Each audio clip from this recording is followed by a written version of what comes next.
Halo guys, masih setia nggak nih nunggu kelanjutan episodenya? Daripada lama-lama mending kita langsung bahas episode ke-6. Namun ada yang beda, di episode kali ini kita akan disuguhkan dengan gambar hitam putih. Mungkin melambangkan aturan di sekolah itu kali ya, jadi agak ngambang antara hitam atau putih. Seperti biasanya, jangan lupa buat like, komen, dan subscribe. Sebelum itu jangan lupa nyalain lonceng notifikasinya biar kalian gak ketinggalan setiap kali gue update. Langsung aja kita bahas ke alurnya.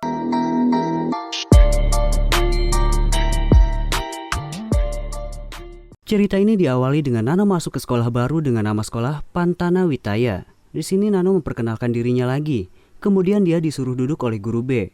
Kemudian Nano mengajak berkenalan dengan wanita di sebelahnya dengan bertanya siapa namamu. Awalnya wanita itu tidak ingin menjawab.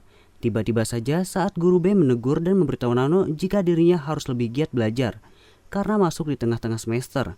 Namun kemudian wanita itu menjawab jika namanya Mie setelah diperintahkan sembari membuka buku paket besar. Kemudian lipstik milik Mie terjatuh dan guru B mendengar, lalu Mie menjawab jika itu pulpen yang jatuh.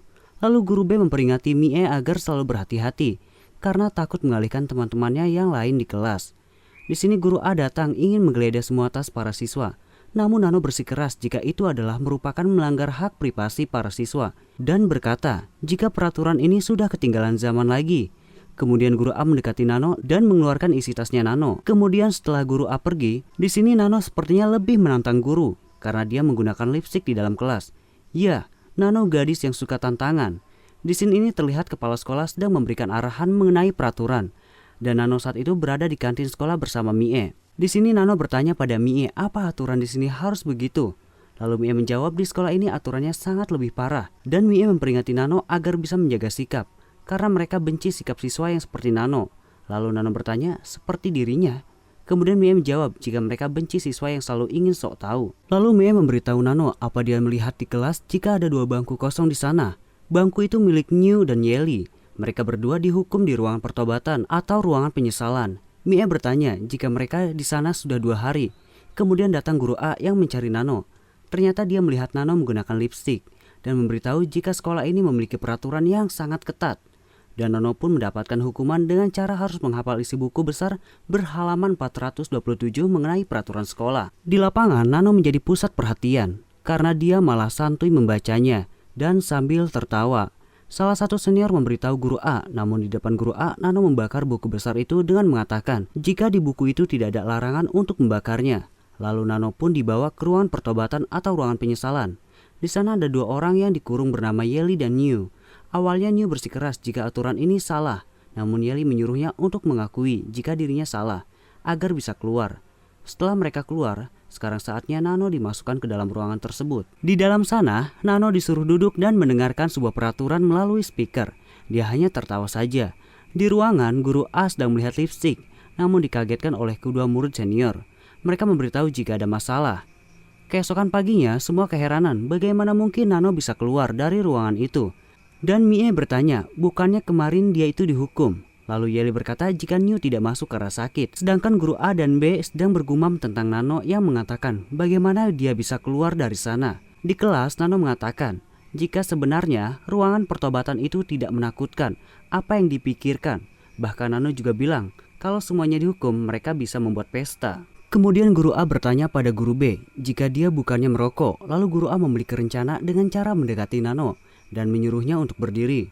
Kemudian memasukkan tangannya ke dalam kantong Nano dan memperlihatkan rokok di tangannya. Di sini juga Nano dibawa lagi ke ruang pertobatan dan Nano mengatakan jika dia sudah hafal 427 peraturan di sekolah itu.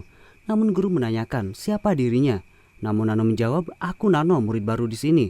Nano juga bilang apa dia lupa padanya. Bisa kita lihat. Di sini Nano mengatakan jika ruangan pertobatan sangat estetis juga. Ada-ada aja ya Nano. Hari itu seperti biasanya. Nano sudah ada di ruangan kelasnya. Semuanya tertawa seperti ada yang lucu. By the way, tampilan Nano di sini berubah lagi rambutnya. Di sini guru A dan B sudah melihat Nano. Sebelum dibawa ke ruang pertobatan, Nano menjulurkan lidahnya kepada kedua seniornya. Kemudian seperti biasanya Nano dibawa ke ruangan pertobatan lagi dan lagi. Nano ditanya lagi, siapa namanya? Namun Nano menjawab dengan selalu pertanyaan yang sama, apa tidak ada yang berbeda? Kemudian Nano memperingati agar guru A dan B tidak membuat peraturan yang salah. Di sini lidah Nano ditarik dengan gunting oleh guru A dan lepas. Di ruangan, guru A sedang melihat lipstik hasil rampasan dari Nano. Kemudian tiba-tiba saja Yuri datang. Yuri lagi.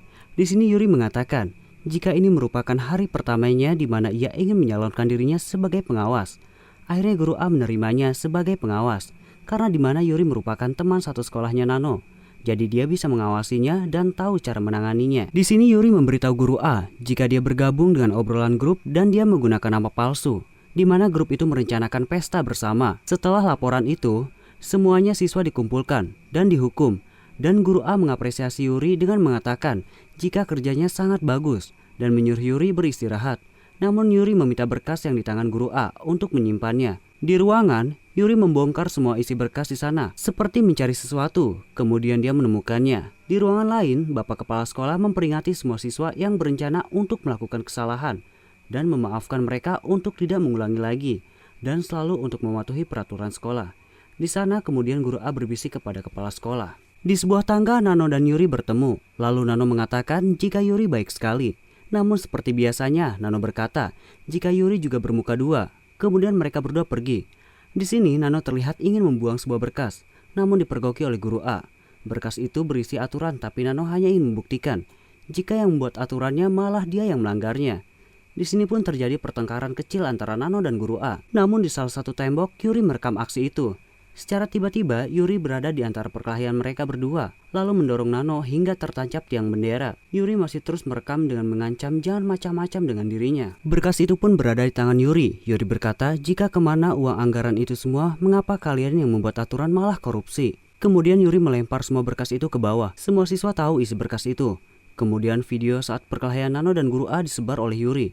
Semuanya geram kepada setiap guru di sana. Terlihat di sini Yuri jalan dengan sangat estetik. Para siswa mengejar guru mereka dan guru itu dikumpulkan di ruangan lapangan tertutup. Di sini New menyuruh guru A menulis semua kesalahannya, namun New mencekik dengan cara tidak sengaja sampai membuat guru A mati. Dan Yeli memarahi New karena membuat guru A mati. Kepala sekolah di sana memegang sebuah pistol dan mengatakan jika akan memaafkan mereka lagi bahkan akan menutupi pembunuhan guru A. Di sini kepala sekolah ceramah dengan menyindir Yuri yang sudah mengacaukan tata tertib sekolah ini. Kepala sekolah itu pun mendekati Yuri dan berkata, siapa saja yang setuju jika Yuri yang bertanggung jawab atas semua ini. Kemudian mereka pun mengangkat tangan. Di sini Bapak Kepala Sekolah memberikan New pisau panjang. Di sini dia harus membuktikan untuk menyingkirkan pemberontak itu. Namun Yuri tersenyum dan Bapak Sekolah menyuruh mereka untuk tenang. Semuanya berubah ketika keempat Nano mengepung ruangan itu. Semuanya semakin panik ketika Nano berkata, apa kabar semuanya? Apa kalian merindukannya? Dari setiap sudut kembaran Nano muncul. Di sini kepala sekolah membentak mereka semuanya untuk diam. Saat itu guru B mengajak sebagian guru untuk pergi, namun ditutup oleh Nano yang lainnya. Kemudian Nano mendekati kepala sekolah dengan berkata, apakah pistolmu bisa membunuh semua perwujudannya? Saat itu Pak Kepala Sekolah menodongkan pistolnya ke arah kepala Nano, dan Nano terus memancingnya untuk melakukan itu. Nano dan semua murid di sana merekam aksi kepala sekolah itu, dan kepala sekolah pun kalah dengan dipegangi oleh semua muridnya. Nano tertawa misterius. Saat Yuri akan kabur, wujud Nano yang lainnya mencegahnya. Kemudian Yuri pun ditali di sebuah kursi di ruangan pertobatan. Lalu Nano pun meninggalkannya dengan berkata, Yuri akan menemukan jalan keluarnya sendiri. Dan semua guru di sana datang menyerang Yuri. Scene berganti saat Nano bertemu dengan Mie. Dia memberikan semua kunci untuk memberikan arti kebebasan yang sesungguhnya. Semua murid senang. Kemudian Yuri berhasil keluar dan berteriak lalu cerita pun berakhir. Gimana nih menurut kalian di episode ke-6 ini? Sepertinya jangan membuat peraturan jika ujung-ujungnya yang membuat peraturan juga yang melanggarnya. Sebelum lanjut, jangan lupa buat like, komen, dan subscribe. Tentunya nyalain lonceng notifikasinya biar kalian gak ketinggalan setiap kali gua update.